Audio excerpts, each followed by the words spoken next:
Welcome to the Frontlines of Leadership podcast, where my guests tell stories and share principles to inspire the rising generation of leaders. On today's episode of the Frontlines of Leadership podcast, I'm excited to welcome Kevin Stark. Kevin is a retired U.S. Navy SEAL, leadership coach, and performance strategist with over 25 years of experience developing high-performing teams in elite military, athletic, and business environments. Throughout his career, Kevin has trained and mentored more than 10,000 individuals, from Division I athletes and professional sports organizations to corporate executives, healthcare leaders, and first responders. During his 2 decades in the Navy SEALs, Kevin served in multiple operational and leadership roles, including as the lead instructor in the first phase of SEAL training. He also led the U.S. Naval Academy's SEAL Candidate Mentorship Program, guiding midshipmen through the demanding preparation and selection process for naval special warfare. Following his military service, Kevin transitioned into executive leadership and high-performance coaching. He founded the Arete Path, a leadership and human performance firm that blends ancient virtue with modern science. Through keynotes, immersive retreats, and coaching, he serves executives and founders, elite teams, and purpose-driven professionals.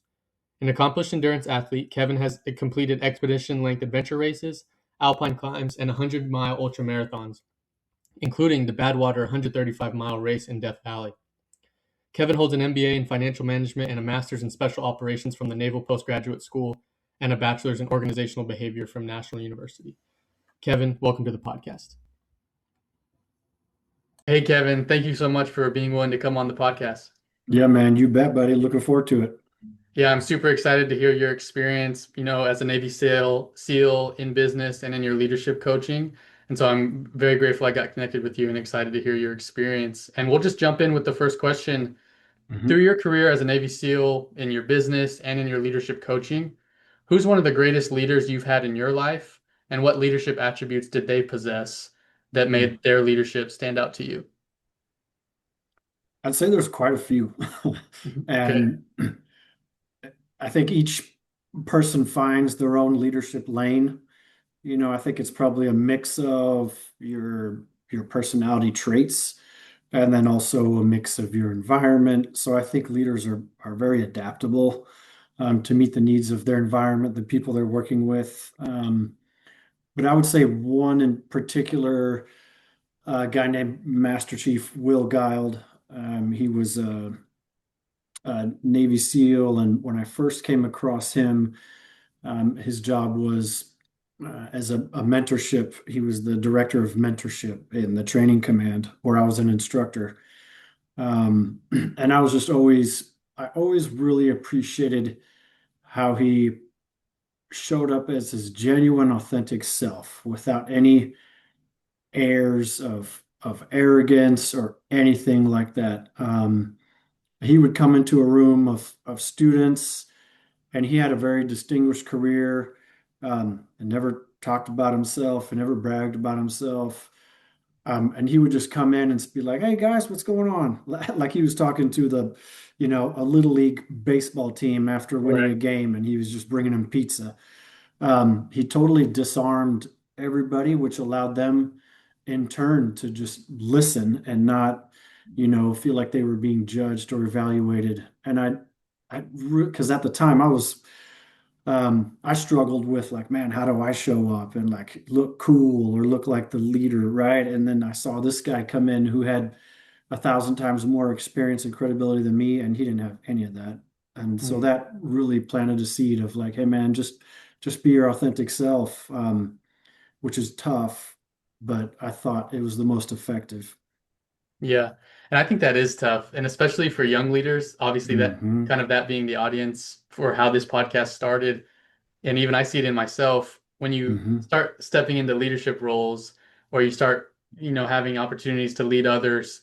It's like, man, how am I going to portray myself as like competent? I hmm want people to think I'm competent, but how do you think people can show up like him, Master Chief Will Guiled, as their authentic self? When they struggle with maybe feeling like they're the leader, I need to be confident, I need to be competent. How do you think they can hmm manage that?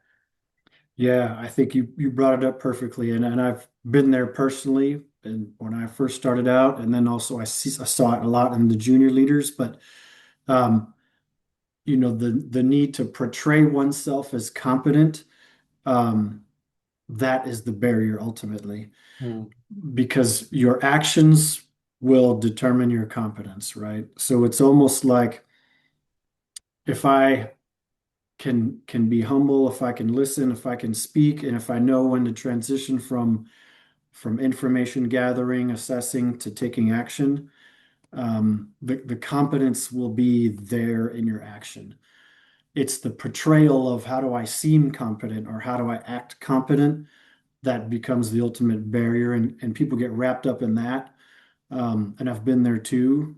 But if you can shed that and just trust yourself and be like, look, there's going to be a time for me to act. And when there's a time, I'll be clear on what that is, communicate it, and we'll step forward. Boom. But that definitely takes time because you want your people to, as a leader and a human, you want to be accepted, right? I want to be accepted as a leader for these people, especially if you're younger and you got a senior crowd that you're working with or an experienced group. But I think just remembering that action equals competence, right? And how you carry yourself. So there's no need to pretend to be something. You can still show up like very, very humbly and matter of fact and yourself, but just remember it's action. Yeah, I really like that. I like that idea of action. And it kind of helps you overcome what people would call, the imposter syndrome. As a Yeah. leader, you show up, you may not feel like you feel like valuable or that you even belong there. And so what Hmm. I'm hearing you saying and clarifying that is action is going to be better than inaction in terms of confidence, competence.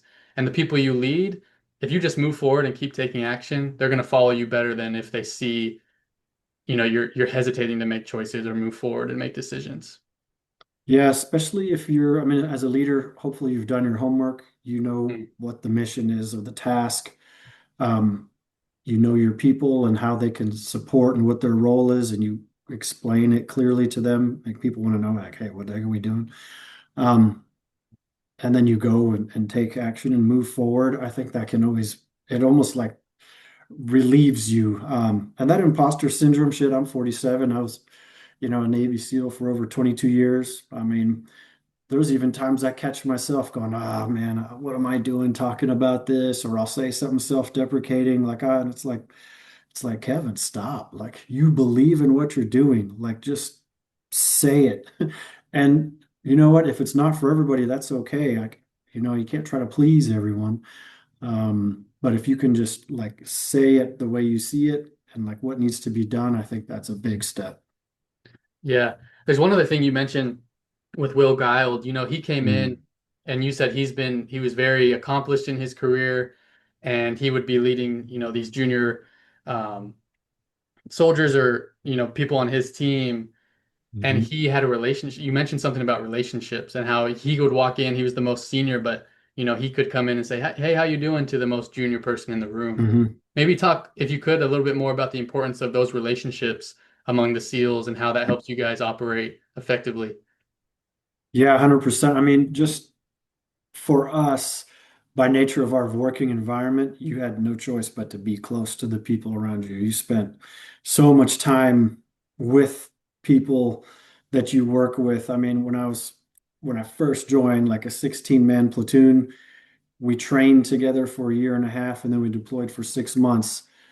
And while we were training, we were constantly going on trips. Like we guys were getting married or having, so you were there for all of these pivotal moments. You developed those tight relationships, which was critical. And I always respected the leaders, simple things that just took the time to always know, hey, what's your name? A little bit about you, like where you're from, what do you got going on, how's things going? Even senior leaders, I'd come across them at the team. They're like, "Hey, Kevin, how you doing, man? How's the guitar playing going? Or have you done any races lately?" So I'm like, okay, he actually did a little bit of homework and he wants to know his people. I think that shows a lot as well, and people appreciate that. Yeah, how have you seen that translate as you've, transitioned out of being a SEAL and whether that's in business and in your coaching externally outside of the military? Do you see those relationships, the importance of relationships being the same? I mean, as you mentioned, being the SEALs, you're doing a lot of missions, tight-knit group, the nature of it, you have to be very close. Mhm. Sometimes in business or maybe in externally outside of the military, people may not be going on missions together or, Hmm. performing these tasks together as much and they're not as close knit. Do you still see those relationships impacting the same outside of the SEALs as well? Yeah, 100%. I've seen very intentional leaders that I remember one guy, he was the CEO of, I can't remember what company it was, like a very large company. And I remember visiting him once and he had a stack of cards on his desk and he was just sitting there writing. And I was like, what are you doing? He's like, I write birthday cards to Oh, every wow. employee at the company that's having a birthday. And I just sent him a personal note saying thank you. And I was like, let's see the little things like that, that make a difference. So I believe, yeah, you don't need to spend 16 hours a day with somebody to just acknowledge them or show them like, hey, I appreciate you being here. Thank you. And the leaders I've seen that have done that or pass somebody in the hallway and just stop for 30 seconds to a minute to just genuinely say, hey, how's things going? Appreciate what you do. Thank you. That takes hardly any time, but the return on that investment is a thousandfold. I've seen it over and over again. Yeah, and even in that example, that leader taking the time to write a 30-second birthday card to an Hmm. employee, Hmm. it may have taken him 30 seconds, but it's going to drive someone to want to perform better and kind of have that drive and connection to their leaders. And I think that always drives input to their performance. And I remember the best leaders I've always had in my life, whether that was school or sports or business, like I'll say something about my personal life or whatever it is, and then they'll bring it up, Hmm. 6 months later, and it's like, how did you even remember that? And why do you even care? And you just know they Yeah. really do care. So I think that's true and it's important. Yeah. You brought up the first question, hovered a lot about competence. Mhm. When I think of the two things that stand out is like competence and caring. Like, can you do the job? Do you know what is needed, what's done, what is the mission, the priorities, the purpose, like that? But then do you also care, genuinely care about your people? Like those two things together, I think, make for a really effective leader. I really like that. I wrote that down. Competence and caring. I think that's Hmm. powerful. Kind of transitioning as I have gotten to know you over, we've talked a couple times before the podcast and reading on your history. You mentioned that you were a SEAL, and then you also had the opportunity to go to the Naval Academy, train through Hell Week with training other SEALs. What was that transition like working with younger SEALs Hmm. trying to make a SEAL team or become a SEAL? What was that like training the most, some of the most elite young junior men trying to become a SEAL, and how did that impact your leadership training them? Hmm. Good question. I think when I was an instructor at Buds, it's very clear that for most, if not all of the students, like the instructor staff represented the entirety of the SEAL community. Most of these guys had never met a SEAL. I mean, there's only roughly 2,500 active duty SEALs at any given time, Right. roughly. So most people haven't met one, or if they have, it was like some distant relative or someone. But um, so I think the first part that was most important was like we need to represent the best qualities that we possibly can to be a good example for these young minds, right? So we took a lot of pride in carrying ourselves professionally in knowing that how we interacted with each other, they would model that behavior, what we would tolerate, they would tolerate. So I think that was the big thing at first is role modeling. It was like, hey, I need to be like, I'm not just on my own trying to make it and be a credible SEAL on my own. Like now I'm the example. Mhm. And I represent an entire community. So I need to be like a legit role model and I got to be good at what I do. And um, I still obviously made mistakes, but like that was the first priority is role model the behaviors you want others to emulate. Yeah, I like that. And you mentioned there's only, at a certain time, 2,500 active duty SEALs. And so obviously that competence part, if you're a SEAL, you're obviously competent. And Hmm. that small number of people in the world, if you pass that and you become a SEAL, you're competent. When you're working, I can imagine being at Buds. there's a lot of young minds, like you said, maybe some egos there, some uh, maybe creep in there. How do you, obviously, as a SEAL instructor, everyone's competent, but how do you bring in that caring part for young minds that are, those egos and pride are Mhm. budding there and maybe Mhm. conflicting in some ways, and sometimes maybe using it to an advantage. I don't know. I feel like sometimes pride in that kind of setting can be used to an advantage to push through, but maybe talk through us how egos working with egos and caring as a leader there, mixing those two. Yes. Yeah, another great question. I was really arrogant, and I mean the SEAL teams are full of people that have very healthy egos. I would say though, that some of the best are the ones that can balance confidence, like a supreme confidence, but also humility. So it's almost like a sword. One edge is like the confidence, like an unshakable belief in yourself. Like I might not know the answers, but I will figure it out. Like I can do this. Like that is without a doubt. Like I can do this. I've always had that belief, but the humility always reminds me that if I can't do it on my own, it's because I got to seek the wisdom around me and outside of me, and I need a team around me. So that fine balance of supreme confidence and with humility, I think is the greatest attribute. I think a lot of times arrogance, if you really dig in on arrogance deep enough, it's probably a veil or something to conceal a Mhm. fear of not fitting in, a fear of not being good enough, or something to that effect. So there was certainly healthy egos. As an instructor, like we didn't do a lot of caring. I mean, we obviously wanted them to be safe, and we put on like a very aggressive tone in our training. And I cared for them, but I didn't like hug them, you know what I mean? Yeah, yeah, yeah. But I would definitely let them know at certain points, like, hey man, you're doing a good job. And that would go 1,000 miles for someone if an instructor says like, hey, good job, good stuff. Mhm. Uh, so we would dole those out pretty limited because we had to represent the forces of evil basically, and they had to get Right. through us. So sometimes arrogance can help in that, but I would temper that a little bit to say, an unfailing belief in yourself is confidence. Arrogance would maybe be needing to tell people about that, right? But you Right. can be supremely confident and yet humble at the same time. And that makes for a great like leadership cocktail, if you will. Yeah, and I think arrogance and pride, if you're talking in certain scenarios, they can be both good and bad. And something you mentioned made me think of the importance of sticking to the mission and understanding the end goal of Mm, any situation. So if it's Buds or Hell Week, whatever it is, understanding the mission is to become, an elite warrior and be prepared to face any battle at any point and be prepared to do that going through that training.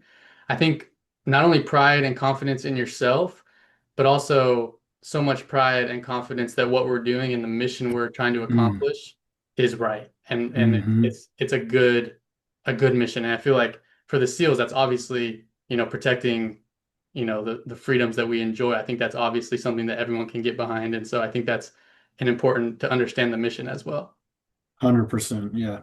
Yeah. There's nothing, oh, I wouldn't say that, but it can be really frustrating when you have an amazing, talented group of people, but they're all looking at each other going, what the heck are we even doing here? Mhm. Or like, Yeah. what's going on? Like that can be bad. That's like in team guys, a lot of times we refer to ourselves as sled dogs, right? Like imagine like an Alaskan sled dog team of like dogs that are just super excited and fired up and love getting out and pulling a sled and running and being in the cold and being super tough. Like they thrive on that. But if they're just chained up somewhere or if they don't have a direction, they're going to start chewing the house down. Yeah. And it reminds me of something I was reading as we scheduled this podcast with you, Kevin, this episode. I was reading up on some of your past and what you stand for and what you teach. One of them being that stuck out to me is I learned one thing over and over again. Performance is meaningless without character. Kind of Mm, goes along with this. if we're just taking action, doing these tasks for no purpose or mission, it kind of Hmm. reminded me of that. If we're only striving for performance without character, it's Yeah, a skeleton that leads to nothing. So I really enjoy that principle. I appreciate that, man. Thank you. Yeah, for sure.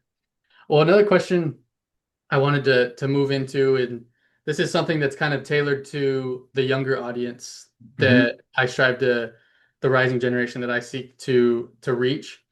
We may be graduating college or wanting to join the military or, get into public service, whatever it is, go to Hmm. college.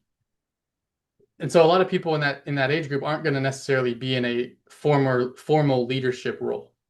What can people do to start leading now, even though they may not have like a title or a specific position? Mm. I mean, first of all, like leadership begins within. The first person you lead is always yourself. Mm. uh, from the time you wake up to the time you go to bed. And I know somebody out there who's young and hungry and excited to be a leader is like, well, yeah, no shit. But that is probably the most lasting proving ground you'll ever face. If you can lead yourself, if you can have a set of principles, a purpose, and a direction, and hold yourself accountable to it, um, you're living your personal ethos and leading by your own example. Transitioning to doing that with other people will be challenging, but it won't be like uncharted territory because you've been leading yourself, right? So I think it starts there. I think another thing you can do is like if you have a group of friends, just set up leadership challenges, give yourself like a time constraint. Time can make a great stressor and just say, all right, guys, like we got 5 random leadership tasks. We're all hanging out, here's one, boom, build this thing or go to this point in the city, figure out this 3 things, like make something up. And then it's like, all right, Jackson, you're the team leader on this. Let's go. And like, we don't know what the heck's going on. So you have to communicate the mission to us and you got to make sure. So that could be one way is just making it instead of right now, for some guys, it might be some unknown big mystery. And they're like, oh shit, oh shit. It could be like, hey, I've done plenty of this, like group activities and training and practice for it. Or, if guys are on sports teams or in clubs, like those are all opportunities to lead. And it's not so much like, how do I stand up in front of this room and be a leader? It's more like, what does this team need right now to be more successful? And how can I maybe lead that effort? Mm. So that way it becomes a selfless act of service. And it's a lot easier for people to rally around that instead of like, hey, I have a cool idea. We should do this. So that Right. could be some ways for people to kind of practice leadership within their means right now. Yeah, I like that. And I really like the first thing you said that leadership always starts within. You have to be 100%. able to lead yourself because, and I try to take that a step further as I heard you say that, I was thinking about it. If you can't lead yourself and you can't, be disciplined yourself and follow through on the mission or the task that you've given yourself, I Hmm. imagine even if you were given a leadership role, you would not be Hmm. prepared because you would one fail yourself and then more than likely fail the people that you've been assigned to lead. And so I really enjoy that point that you have to be strong first and it starts with you so that you can be an example to those around you and they can trust that you're going to help them get to the finish line.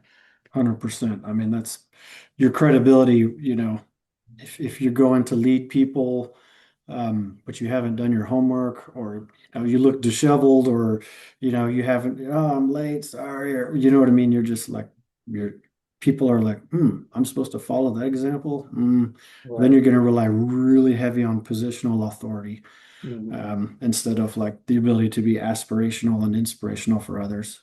Right.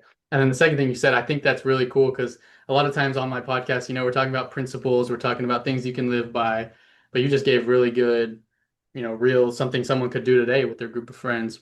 $100%. As a young college kid, we aren't in leadership positions, we're just in classes or now in my role at my work, I'm in more of an entry level support role, obviously, and you have to, that's how it goes. You have to work and prove yourself. But if you have a group of friends or a close knit circle that you can trust, kind of Hmm. going through those challenges, building them for yourself, those are concrete things, tasks you can accomplish to help build the skills so that when you do get to the opportunity to get a leadership position, you're prepared for it. So thank you for sharing that. That's Yeah, good. yeah, no problem. And this kind of leads when you were saying do things, with your group of friends or, younger people trying to improve. It made me think of a question that I wanted to ask you about advice for your younger self. You mentioned Mm. that you're in your 40s now, you were in the SEALs for over 20 years. As you look back on your career, what's some advice you would give your younger self about leadership and becoming a better leader? Mm. Man, listen, be patient, soak it in, um, trust yourself, and if somebody else has done it, then it's possible. Mm, Um, yeah, I think, your first question alluded to like, man, how do I present as a leader, or how do I, I want people to know I know what the heck I'm doing. Um, I had that as well. And I just feel like, hey man, like just be patient, like be calm, like think clearly, because if your energy is focused on how other people see you, it's not so much focused on the task at hand or the broader mission in front of you. So, especially when you're younger and a little inexperienced, you might get a little more nervous, mhm. and your cognitive capacity will go down a little bit more. You want to make sure that like it's positioned on just the right things.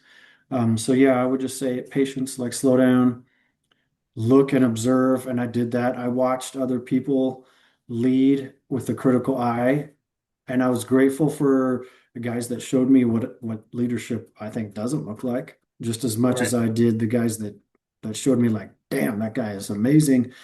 Um, and I learned a lot about, shit, I would have done things different than how he did it. Like those Hmm. are all just ways to like formulate, your idea of what leadership is and how you can fit that role. Yeah. I appreciate you talking about the patience, like take a step back, listen, be patient, watch Hmm. those around you. Because for Hmm. myself, even this podcast, starting this podcast, I'm several episodes in and I hope to continue to grow it. But in the beginning and even now, like I get nervous. I'm, not Sure. fully confident in myself all the time doing it. I'm talking to people that, have spent 20 years as a Navy SEAL and like I'm barely 25 years old. And so you were the SEAL as long as I've been alive, and so that patience of just, be willing to learn, be, as curious as you can. Hmm. I think that can really apply. And how do you still apply that in your daily life now? Like, is that something that you would only give advice now, or kind of how do you apply that still to this day? Yeah, 100%. I love being a student and a sponge. Um, and I love like learning from others and seeing like I don't ever think of this like anybody has ever reached like the pinnacle of leadership in any way. Do you know what I mean? So to me, there's not like a destination of perfection. It's more of like how am I just continuously learning and growing, and if I can look back at myself, if you can look back like let's say episode one for yourself, are you better now than you were at episode one? Yeah, definitely. All right. So now imagine, okay, 10 episodes from now, looking back on yourself today, right? So it almost in some ways it kind of lets go of like, I don't need to be perfect. I just need to stay engaged and positive and creative because I know that I'm one step on a pathway of growth, Yeah. right? And even now in my work now with like the retreats and the coaching, like I always got to remember like man, I'm learning and I'm getting better. And I look back even a few years ago from now, giving people like advice, coaching. I'm like, oh my gosh, that was bad.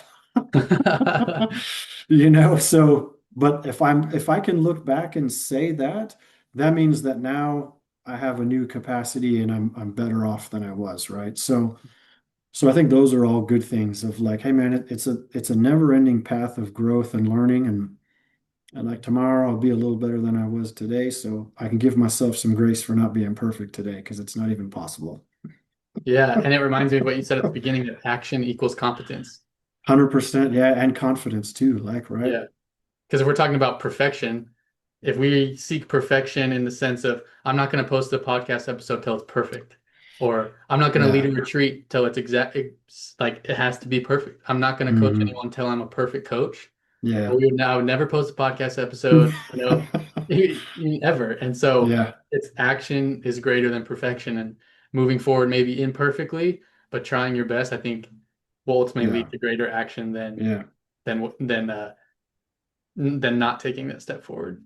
Yeah. I mean, think about it this way. If your goal is constant improvement, what you do today has to be imperfect, Hmm. That's right? actually Because true. do Yeah. you know what I mean? Like it has to be imperfect. Mhm.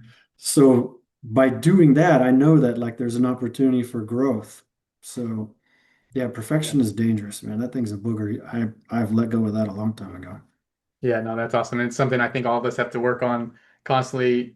I mean, we want to have high praises for ourselves. When we look back, we want to know that we've done a good job, but Sure. letting go of that perfection, I think, is a big thing. So thanks for sharing that. Mm. Another question I have for you, and this kind of maybe goes back to your time, uh, as a SEAL instructor, and maybe now in your coaching. It's what have you seen young leaders doing well in today's world? And where do you see that, maybe someone in my generation could get better in today's landscape? What a good question. Hmm. Hmm. I feel like, and I haven't worked with a ton of younger leaders, besides military folks. I have worked with people in like companies and teams and organizations. Um, but most of the folks I work with are a little more senior. But what I have seen is like a real willingness to engage and understand what's happening. Mm, Um, when I was younger, it was more of like, hey, do what you're told, suck it up, figure it out, right. which has its place. I don't recommend living a life like that. I feel like younger people now are more like, well, hey, okay, that's cool, but how does that work? Or Mm, why is that? And so there's a greater opportunity, I think, if people my age were willing to mentor and step up and share. I feel like there's a lot of ears out there that are willing to listen. That's one thing I've noticed. I haven't seen people just be like, whatever, yeah. So I feel like that the people are like hungry for knowledge and experience and they want to apply it. Like, oh yeah, how does this help me? I want to apply it. I've noticed that. What was the second part of your question? Sorry. No, that you kind of answered both of them because you mentioned being like the younger generation that you've experienced being very Hmm. curious Yes. and wanting to soak up that knowledge. And it kind of answers the second question of like what we could continue to do better. And I think that that helps answer that because you mentioned that you work Mm. with a lot of maybe more senior leaders. And I think and maybe I'm wrong, but maybe you could speak to that, is maybe the people you're training now that are even senior leaders, do you see curiosity and being a sponge, being a challenge and a hurdle that they have to get over too, or mostly just younger people? Um, I I always encourage that with people. I feel like people that do well have, and you brought this up earlier, that curiosity, right? It's like, oh, how does this work? Or why is that person so good at something? Let me ask. I feel like curiosity is such a great um, just mindset to have. So I feel like a lot of people I've worked with have that, or at least a willingness to listen. Because Hmm. otherwise, I mean, you go navigate the world with only what your interpretation of it is, and you're going to come up against walls really quick because that's a small outlook for a big ass world. Right. Um, so I do feel like I've noticed that the open-mindedness, but I do encourage. I think what one thing is undervalued or maybe underappreciated is mentorship in some of the older senior folks is like the power that you have, like the guy who wrote cards or the to pull someone aside and just authentically thank them for what they do on a team. Like you can change someone's outlook instantly in like a 1 minute authentic conversation that changes their outlook on work and life. So I always encourage people to like, hey man, like take care of your people, like tell them thank you because they get so used to like, excellence is the standard. And the only time I ever talk to somebody is when they screw something up, right? It's like, hey, what was that bump? You screwed something up. Meanwhile, they're working, half of their waking lives at work, and nobody stops to say, hey, I appreciate what you're doing here. So I always encourage that. And then, yeah, for the younger folks, man, like don't be afraid to step out there a little bit and learn. Yeah. That's great advice for me. And as you talk about the people you're working with now, it encourages me to continue to learn. And even when I get to that point, be willing to share it back with the people around me. So Yeah, that's 100%. mhm. That's like the human, that's how we've done it for thousands of years, right? Right. Well, Kevin, I've really enjoyed the stories you told and the principles you've shared so far.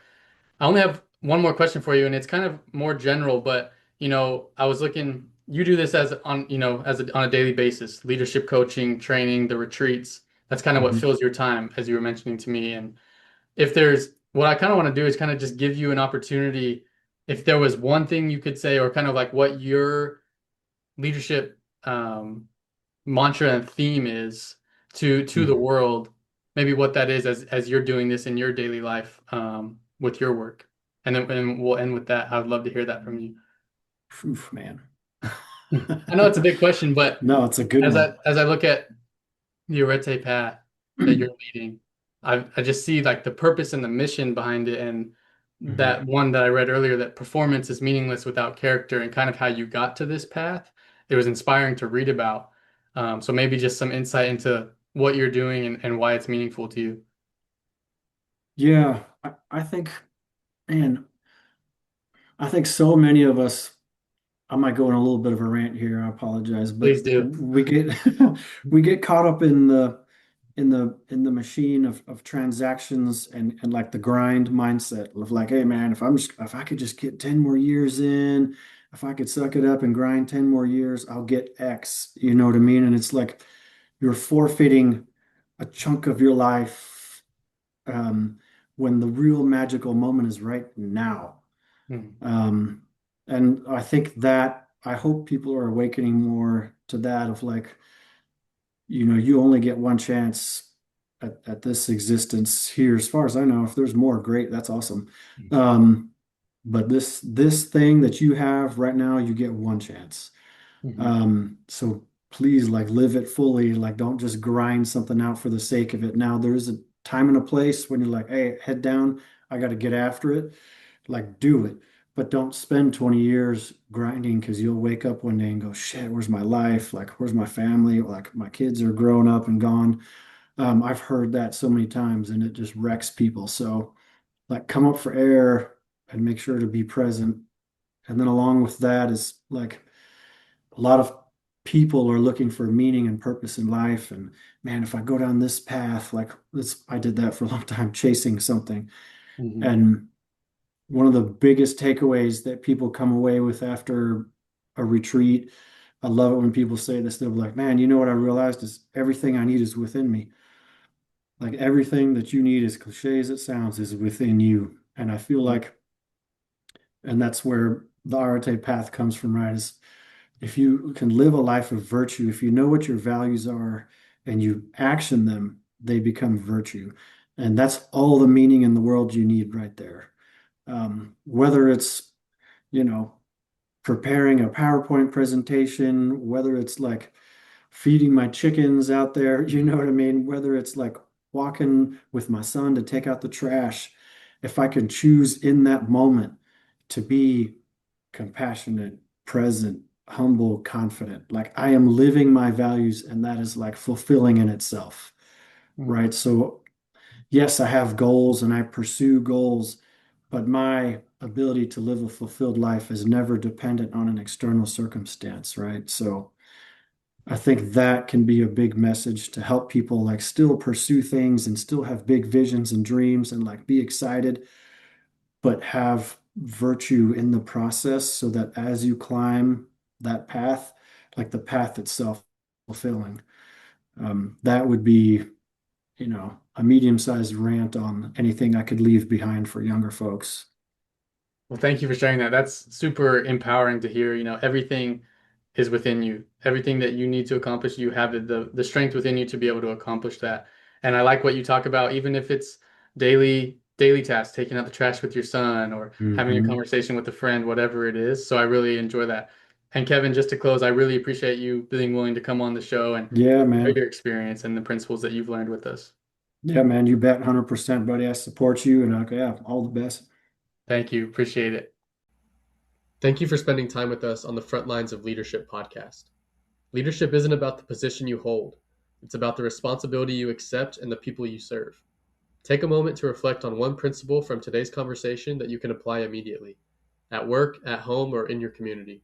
Small, intentional actions compound into real leadership. Subscribe, share, and join us again as we continue to learn from leaders who show us what it means to lead from the front lines.